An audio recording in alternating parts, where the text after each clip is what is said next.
আসসালামু আলাইকুম। আমি কাউসার হামিল চলে আসলাম আরও একটি ভারত রিলেটেড নতুন ভিডিও নিয়ে আপনাদের মাঝে। তো আশা করি সকলে ভালো আছেন। আমিও আলহামদুলিল্লাহ আপনাদের দোয়া এবং ভালোবাসায় ভালো আছি। তো আজকে আমরা জানাবো ভারতীয় ট্যুরিস্ট ভিসাগুলো কেন বন্ধ হয়েছে এবং কেন ভারতীয় ট্যুরিস্ট ভিসা দিচ্ছে না।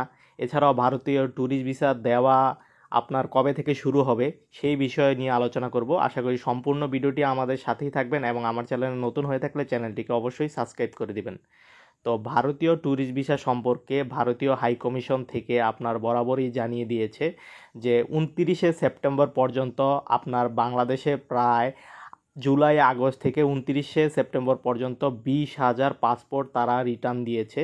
তো এটি রিটার্ন দেওয়ার কারণ হচ্ছে, প্রথম কারণই হচ্ছে কোটা আন্দোলন। তো আপনারা সকলেই জানেন যে জুলাই আগস্ট মাসে আপনার কোটা আন্দোলনের কারণে বাংলাদেশের পরিস্থিতি স্বাভাবিক ছিল না এবং সেই কারণে বাংলাদেশ থেকে প্রায় ট্যুরিস্ট ভিসার সাহায্যে বহু সংখ্যক মানুষ আপনার ভারতে প্রবেশ করেছে, যারা রাজনীতিবিদ রয়েছে বা বিশেষ কর্মকর্তা রয়েছে।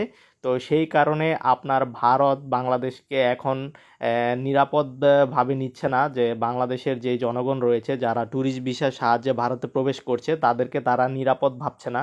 সেই কারণে তারা সাময়িক কারণে ট্যুরিস্ট ভিসাটি বন্ধ রেখেছে।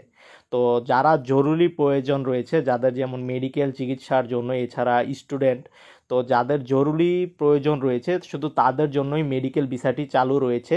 এবং আইব্যাক সেন্টার যেমন বাংলাদেশের ঢাকা, খুলনা, রাজশাহী, তো এই আইব্যাক সেন্টারগুলো খোলা রয়েছে এবং সীমিত আকারে ভারতীয় মেডিকেল ভিসাগুলো নিচ্ছে তারা, এবং নিয়ে তারা আপনার যাদের মেডিকেলের প্রয়োজন রয়েছে তারা মেডিকেল ভিসার সাহায্যে আপনার বর্ডার দিয়ে ভারতে প্রবেশ করছে। তো এই কারণে ভারতীয় বাংলাদেশের বর্ডারগুলোর মধ্যে ভিড় কম দেখা দিচ্ছে। তো অনেকে হয়তো ভুয়া নিউজ ছড়িয়েছে যে ভারতের সাথে বাংলাদেশের যেই বাঁধগুলো রয়েছে পানির, সেই বাঁধটি ছেড়ে দেওয়ার কারণে হয়তো ভারতের সাথে বাংলাদেশের সম্পর্কটি নষ্ট হয়ে গিয়েছে, সেই কারণে ভিসা বন্ধ দিয়েছে।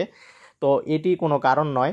মেনলি যেই কারণের জন্য আপনার ভারতীয় ট্যুরিস্ট ভিসাটি বন্ধ রেখেছে সেটি হচ্ছে কোটা আন্দোলন, এবং ভারতীয় হাইকমিশন থেকে তারা জানিয়েও দিয়েছে যে খুব শীঘ্রই তারা ট্যুরিস্ট ভিসাটি বাংলাদেশের সাথে চালু করবে এবং পুনরায় বাংলাদেশের পরিস্থিতি যখন স্বাভাবিক হবে, তারা যখন মনে করবে যে বাংলাদেশের জনগণগুলো নিরাপদ ভারতে ভ্রমণের জন্য, তখনই তারা ট্যুরিস্ট ভিসাটি চালু করবে।